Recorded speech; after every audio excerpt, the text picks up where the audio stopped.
And welcome. It's time for another edition of the ETBU Sportsnet Coaches Show. I'm Kenneth the K-Rock Klein, but you already know that by this point.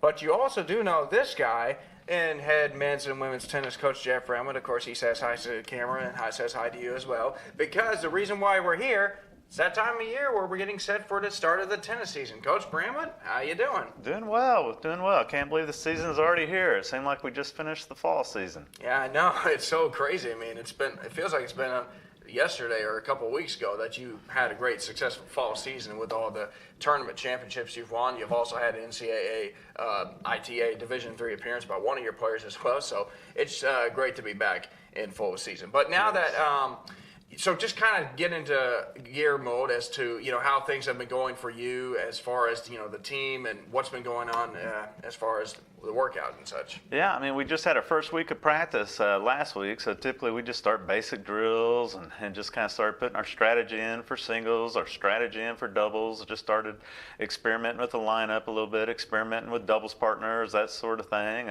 This week we'll probably get a little bit into challenge matches and a little bit into set play, so we're just sort of dipping our toes in the water a little bit.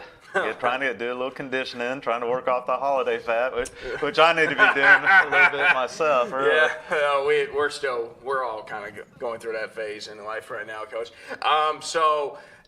Well, obviously, you do have a lot of returners on both your teams as well, but you also do have some fresh new faces as well. So just kind of talk about, how it feels to, have a returning team from the previous season as well, because it's expected to be a contender once again for the conference championship. Yeah, I mean, we've been voted to finish first in the East, which is on both sides, of men and women, which is a great honor. But a lot of it is because we have so many returners. I mean, because of and as well as past success. But we got to go out there and back it up too. But I'm sure one of the reasons we got so many votes, we have so many returners. I started looking at the list of returners, and it's like, wow. I mean, we got Elisa, who won the ITA back. We got Tess Willis back. A lot of these people were on our conference championship team. Kaylee Smith, Tiffany Stankiewicz, who was the MVP of the conference championship team. Malika Sikio. We got a really good freshman in, Olivia Parmalee. Ashley Skink was on that team. Cassidy's returning letterman.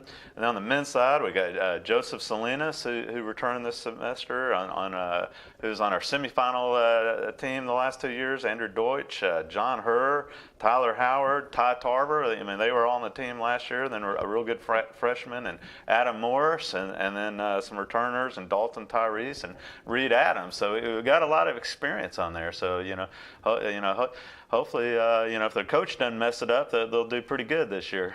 I kind of like how he keeps his notes of all the players just in case he didn't forget anything. Oh, yeah. I hear about it when I forget hey, Coach, you left my name out. Yeah, so he's got rostered here. And I also happen to notice on here that, not that I'm trying to cheat, of course. We're not trying to expose anything. But you already got some players in their flight positions, at least, or you at least you have a general idea.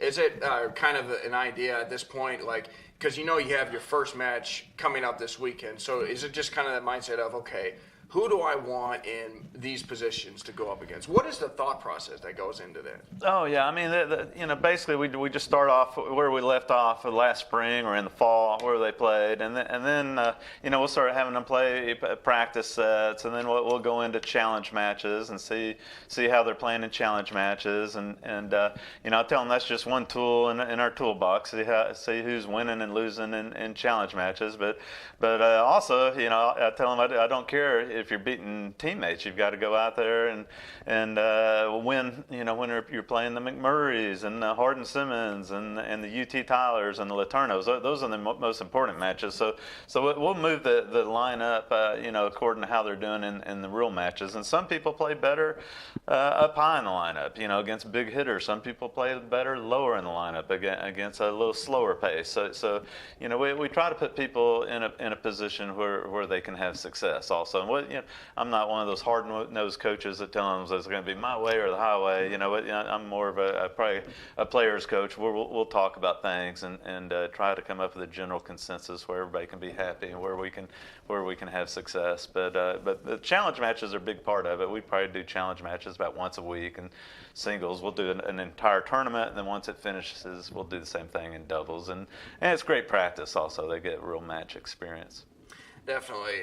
And so this weekend, of course, you did say that, you talked about playing the McMurrays. Well, you're going to be starting off with McMurray and Abilene, of all places, which... Again. I feel like we live out there. I feel like Abilene, Richardson, it feels like, I don't want to say it's like becoming a second home, but it's almost become, okay. A home away from home. Right, but it has been, a popular travel destination with all our sports teams. So once again, you're starting off with in Abilene, taking on McMurray, but you also take on the University of Southwest. So...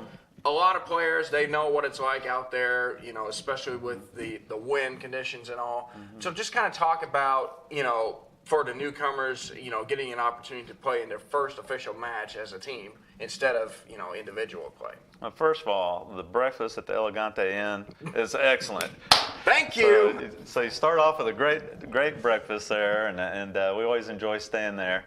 But the elements and the conditions in Abilene can be rough. You don't know what to expect out there. It could be windy and dusty, freezing cold. It could be hot. It's always going to be windy. We know that. Last time we were out there, it was very, very cold when we played Hardin-Simmons in the morning, and I think it was in the 20s when we tipped off. And then we got started late with McMurray, and then by 5 o'clock the sun had gone down, and so we're out there playing under the lights in the freezing cold and exhausted from the prior match, and with the wind blowing, and then I don't think we got back to about 1 or 2 in the morning. So it made for a long day. And I believe after McMurray, we won 13 straight matches on the women's side, and McMurray did the same thing, won 13 straight matches. So I know it's a match McMurray has circled on their calendar as one that they really want to win. It's one that we've circled we really want to win, and so we're kind of heading for a head-on collision there. It always makes for a great match and one we look forward to playing. Definitely, Coach. Well, I hope you get to enjoy your breakfast from that hotel and also have a great match out in Abilene. And we're looking forward to talking to you next week and the rest of the season. There you have it, folks. Jeff Bramlett, always a great interview. Maybe come in with a story or two, but we'll hear more from him throughout the rest of the season in just a moment.